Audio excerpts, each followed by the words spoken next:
been asked to talk about accountability. It would be nice if you could pray about your own message, wouldn't it? What the heck are you two doing? What are you two doing? Well, I know PJ needs translation. He's Swedish. And I knew from up north they're slightly thick and can't understand decent English. But to have translation in the service is just... Anyway, no, I know. They're like a couple of kids. I've been asked, can I go back to where I was? Because I've got 30 minutes and you're stealing my time. I've been asked to talk on accountability. It's a shame I didn't get to pray about it and seek God on the subject. But apparently Steve had.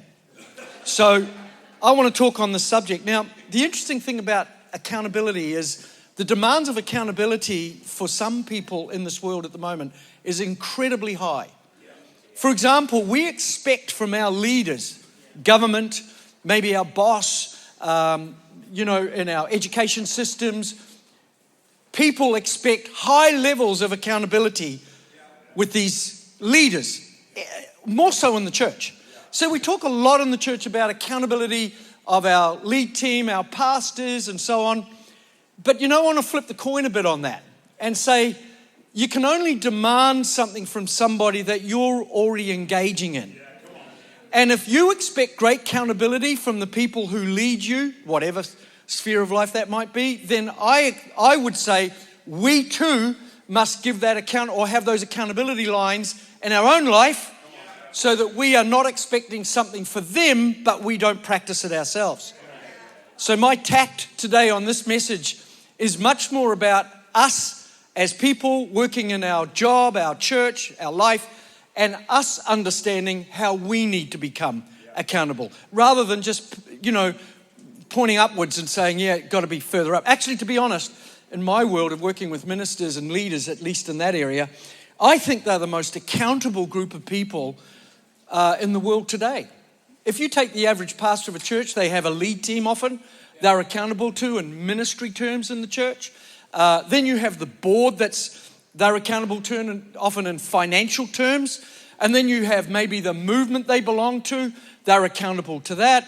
Then you've got advisory boards that they often have, and they're all specific levels of accountability, but the accountability goes on and on. Let me help you with accountability at any level of leadership and in your own life. The issue of accountability is not the structures only that are formed, but the human heart will always find a way around something if it chooses to.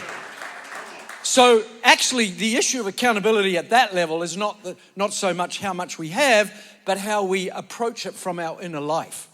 My point being, though, I think pastors and leaders are under great strain and great pressure to do proper accountability, and I think they have enough of it.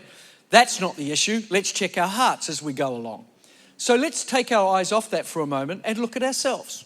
Ourselves as department leaders, ourselves working in a church or a team, ourselves as part of a team. So I'm going to come from that angle with accountability, if that's okay for you. Let's define the word. The word accountability can be broken into two different words. The first one is, of course, account, to give an account.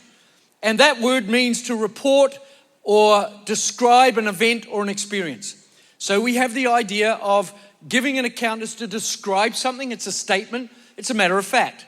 The word ability is the position or the means or the skill to be able to do that well.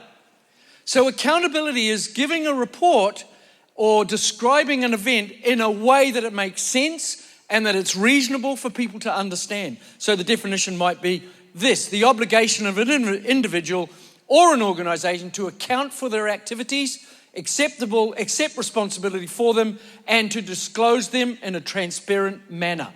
And that applies to each of us. We have to practice that in our lives. So I know some people, I've met some people, you have too, who can give an account, but they haven't got the ability to do it in a way that shows they are responsible for what they're giving account for. I've got people who will give an account, that know how, have an ability, but they don't give account of what they're doing. They have the skill set, but often the account they're giving is not actually true, or it's missing the mark in some way.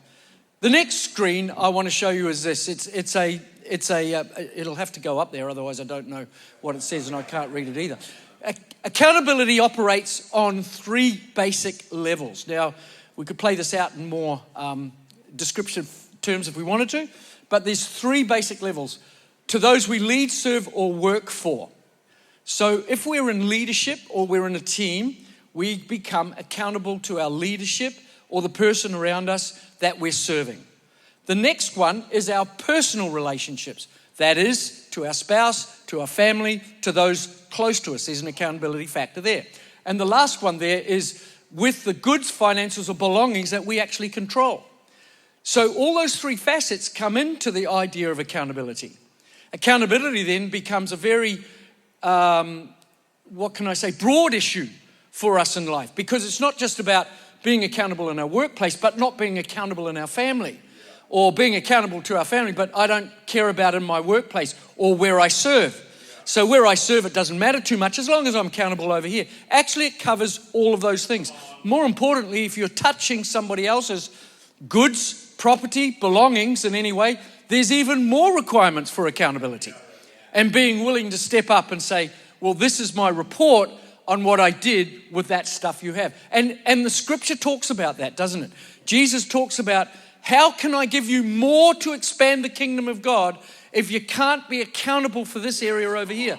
If you're not willing to work in that area, how can we give you more? So even scripture talks, not using the word, but the concept. Jesus himself was accountable, we know, to the Father.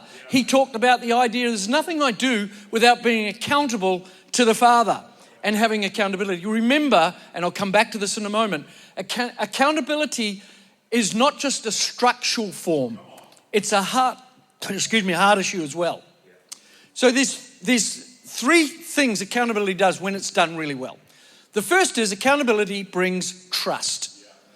Now, trust, we know today that probably one of the things that's missing in all facets of life is trust, especially in politics, media, maybe somewhere we work or something like this. Even in relationships today, trust is having to be built. Now, trust is different to loyalty. Loyalty is when you stand with someone regardless of the circumstances that are going on. That's a decision you make about that person. Trust is the process of figuring out how they work and live in life and how I can build a relationship with them.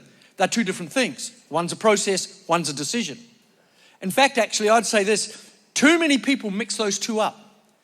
And so they have a trust issue with somebody in their team, their leadership, whatever it might be, and then they become disloyal. Did you know you can be absolutely loyal to someone and still be discovering trust with them? So I'm encouraging people today where I go, you may have trust issues, wherever it is, but you cannot be disloyal. But oh no, they're the same thing. No, they're completely different. Loyalty is, I'll give you an example of what I mean. When you become a Christian, you should and must and do usually become loyal to the kingdom of God. I have a loyalty to Jesus and all he is and his throne, his lordship in my life and so on. So I've given my loyalty to that, but I'm still working out trust. It's called the faith life.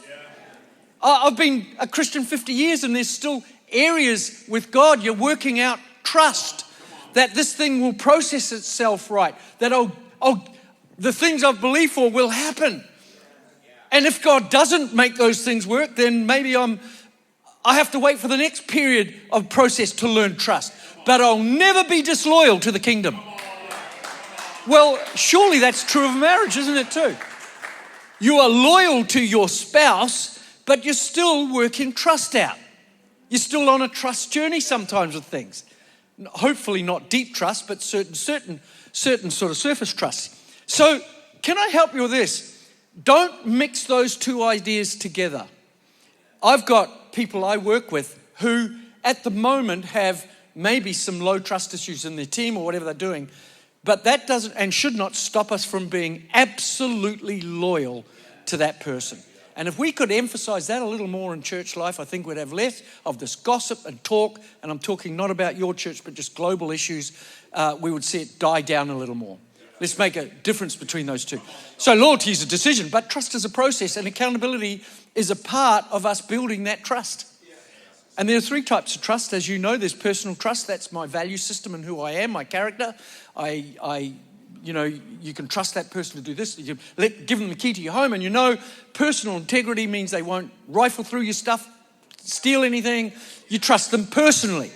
But as a leader, there's a second type of trust, which is called organizational trust, which is that when you say you'll do something, you do it. You turn up to the meeting. You're not late to reply to somebody. You organizationally have your life sorted. The third part is strategic trust, and that is when you set a goal, you reach it. That's why we always talk about underperform, what's the thing? Yeah, that's it. He said it. I'm just getting the words wrong. Understate and overperform. As leaders, we've got to learn that art. So many leaders go out there and throw big goals out, don't reach them, and they don't lose personal trust, but they lose strategic trust. And that, I think accountability is a genius for us, winning trust back if we've lost it, or building trust. Does that make sense? All right, so the next one says accountability brings freedom. This is interesting because most people think it does the opposite. They think if I have to be accountable in a structural form or system, that I'm going to lose my freedom to make spontaneous decisions or do it the way I want to do it. But actually the truth is, the more boundaries we have, the more freedom we get. Because the boundaries tell us what we can do within those boundaries. But when you don't have those boundaries, you're leaning one way or the other, and actually people are having to correct them, so you lose freedom. It's better to have guidelines and understand what your limits are, and you've got freedom within that area to function. So I believe accountability actually breeds this idea of freedom. And the last one there is accountability brings power. As you know, the more you show accountability lines and the more you step up to the plate with accountability, the more opportunity, power, and influence you have. It's when you break those rules or we don't follow those rules, what happens, of course, is that we lose the ability to flex our spiritual or leadership muscle. So those three things are bound around the idea of accountability. They give us the things we're looking for. They build trust. It produces the sense of being able to do what we need to do to get things done because we have freedom within our accountability lines, and more importantly, we have that idea there of power. So accountability has massive benefits. It's not a prison sentence. It's not chains wrapped around you. It's not a straitjacket that holds you back. And that's why I think some people resist accountability. And they make the mistake of thinking sometimes, this is going to hold me back and slow me down. It actually doesn't do that. So let's have a look at the next screen. I'm going to keep working through this. What's accountability application? How do we apply it? How do we make this work in our world, especially in team and in church? Well, here's some tips for you on this one. Always be ready to give an honest, open account of what is happening in your area of responsibility. Now, in church life, as you work in church life, I think sometimes cultures affect the way we do report back in accountability terms. For example, if we have a strong, and we should, positive culture, it's hard sometimes to face reality of what's going on and be accountable in some stuff that's not working because you have to give a good report. So you'll say to somebody something like this, how's it going in your team, or what are you doing there? And they'll go, it's awesome. It's just awesome. That's the word that we use and shouldn't. So I always say when I hear that one, you give me the numbers and I'll tell you how awesome you really are. We throw those words out, and I know what they mean. It's the culture and the house.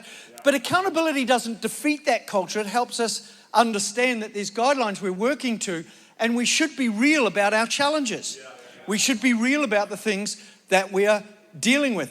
The longer we stay in that mode of awesome, when the wheels drop off, and if they do drop off, that's when we look stupid. Because, well, why didn't you mention that to me at the time? Why didn't you just bring that out? Why weren't you honest and approachable at the time so I could understand what's going on? And actually, good leadership is the ability, isn't it, to dig down into some of those things and pull out what's going on.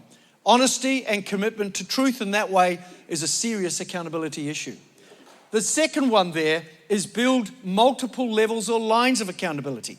Now, in the old church structures some years back, maybe 20, 30 years back, I just didn't like the structures we had. Thank God we've changed them.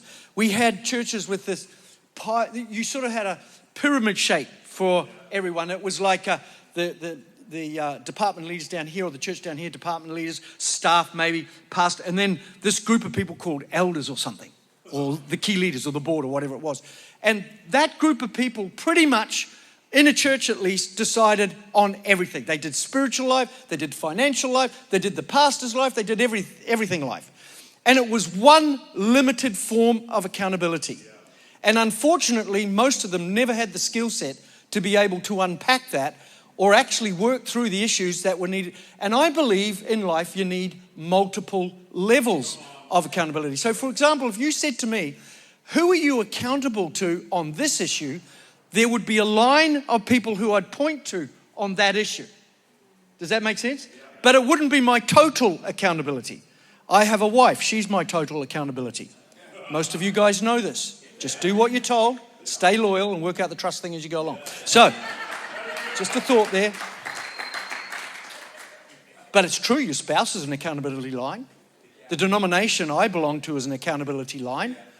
The church I work through in Denmark is an accountability line. My advisors are an accountability line.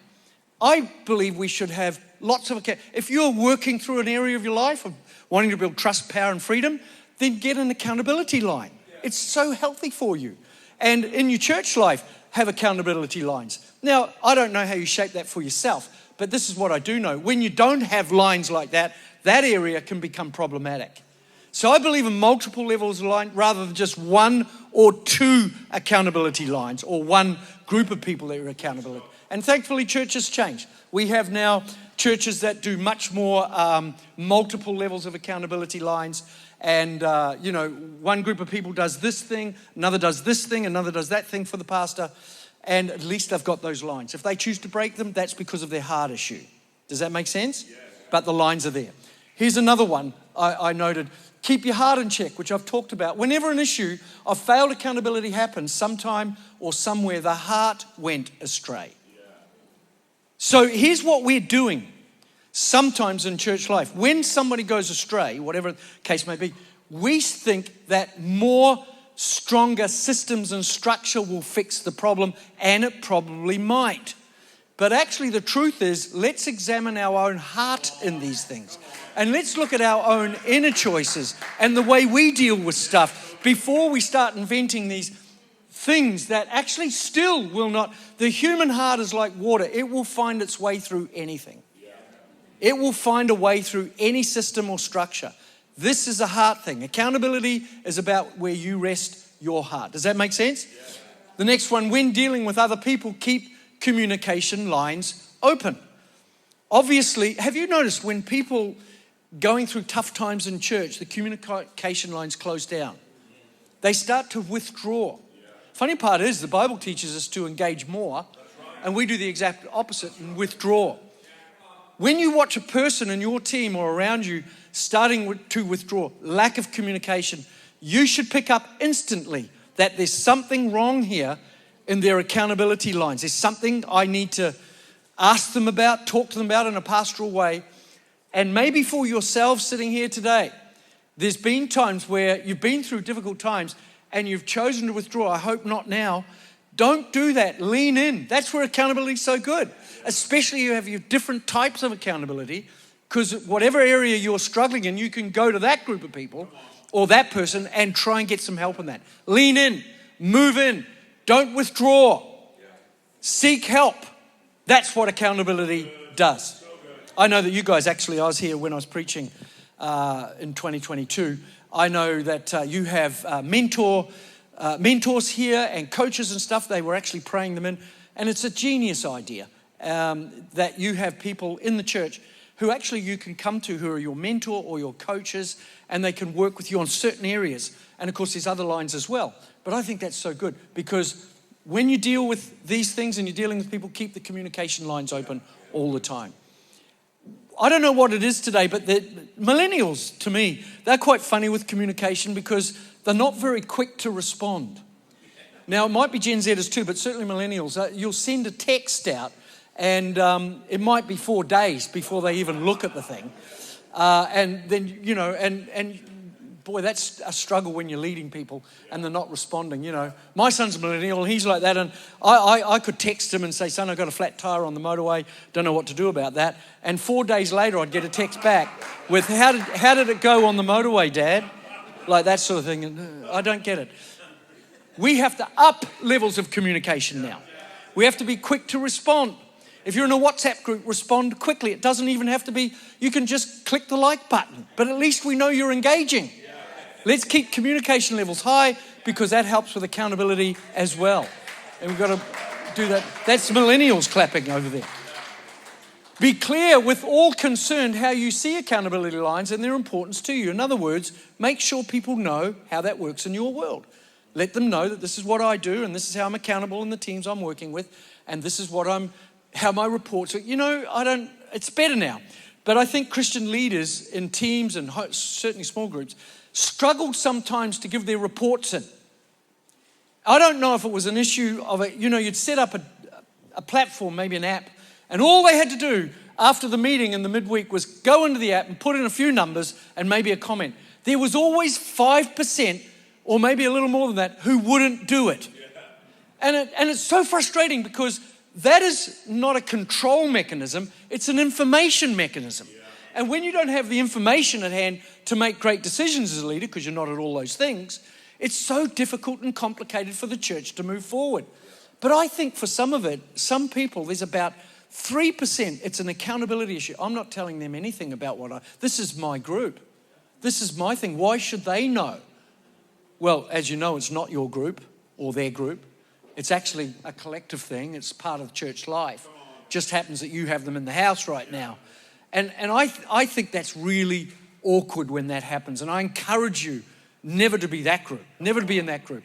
Get your reports in, get your stuff in. It's all about accountability and healthy accountability. All right, next one is the accountability attributes of people. How would I know and designate if I am meeting or bumping into, or am, in fact, an accountable person? How would I do this? Well, here's some ideas. The first one is they take responsibility for their own stuff. When you meet people who become responsible for their own stuff, you are meeting a person who understands accountability. Have you noticed how society has changed in the last maybe 8 years or even less, where now, and I'm talking generally, I'm not talking about this house where we are now, but generally in the workplace, everywhere you bump into people, it's never anymore a person's responsibility, it's somebody else's. It's the government, it's the media, it's the boss. It's, my son, he's working in a startup and there's about 210 people working in the startup globally, and he's head of design. And they were having a meeting with the world boss, the owner, you might say, and clicking in from all around the world. And they have in this company, I don't know why, don't ask me why. I'm a boomer, I don't get it. They have a guy who's in charge of just mental health. That's all he does. He just checks that out for people. And I thought, okay, that's fine. I don't get that. But I said to him, why is there this department? And there's about 5 departments like this: HR, mental health, satisfaction department. Are you satisfied with the job? And these people just walk around with clipboards checking out you're satisfied.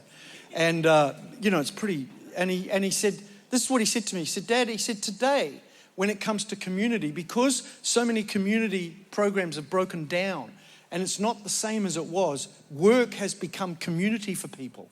It's where they find their partner sometimes. It's where they find their friends. It's why Gen Zers are asking, I want to know about your purpose for this company more than the salary.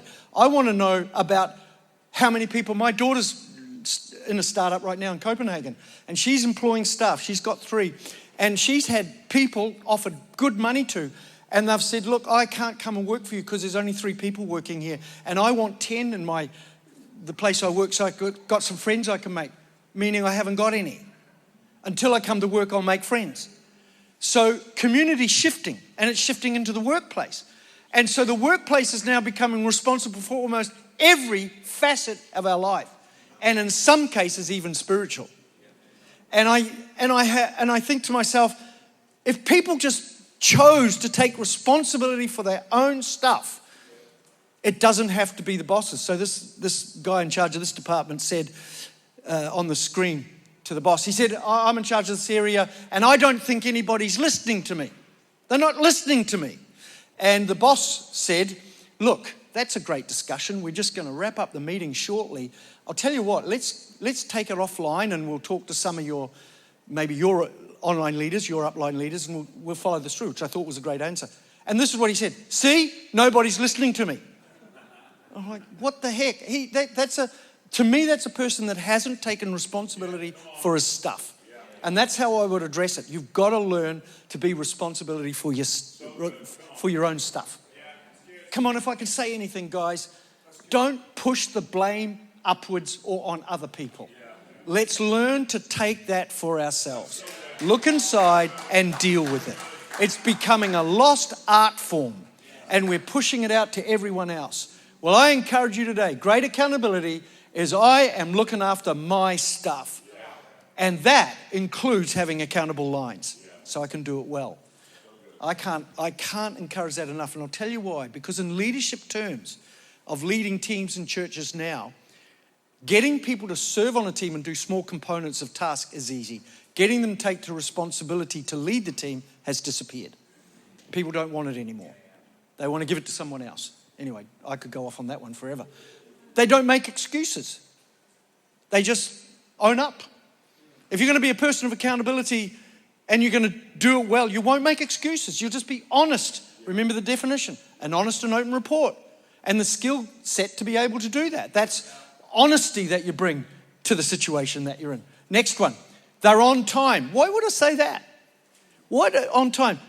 Being on time shows that you are looking after your stuff, especially your event management stuff. And it shows that you actually have a responsible attitude towards other people's time. In fact, I'll help you as a leader. Organizational trust will be low for you if you're not the on-time person. If you're the one who's always late, they'll trust you personally, maybe even strategically, but not organizationally. So you'll hear things like this. Yeah, that's right, they've agreed to that, but he won't turn up on time. Or he'll be late for that meeting. Happens all the time. What happens? You're losing trust. Does that make sense? Next one is they control your environment and the things that are going on around them, and they're taking responsibility for atmosphere. I think as a leader, when you walk into a room of any area you have influence, the atmosphere is your responsibility. And if it's not right, you fix it. You don't just let it stay as it is. And I could go on that one for a long time because I think the ability to change atmosphere is very important. So I deal with teams and leaders, and you'll hear this word coming up a little bit now, and I'm going to do some work on this. The mood of a leader, not the attitude and not the gift set, but the mood. Your mood influences atmosphere. And our mood collectively influences that. Now you can see in this place, the mood is right up and it changes atmosphere. But imagine running a small group where the mood is never dealt with. And you let the mood just do what it wants. That's not a healthy thing when it comes to accountability. Quickly finish now. They own their own feelings. They manage expectations. They collaborate, and they don't always expect a pat on the back because they did a good job. That is what I call accountability. Hope that helps. Guys, don't forget, get hold of the book, and let's carry on a good day today.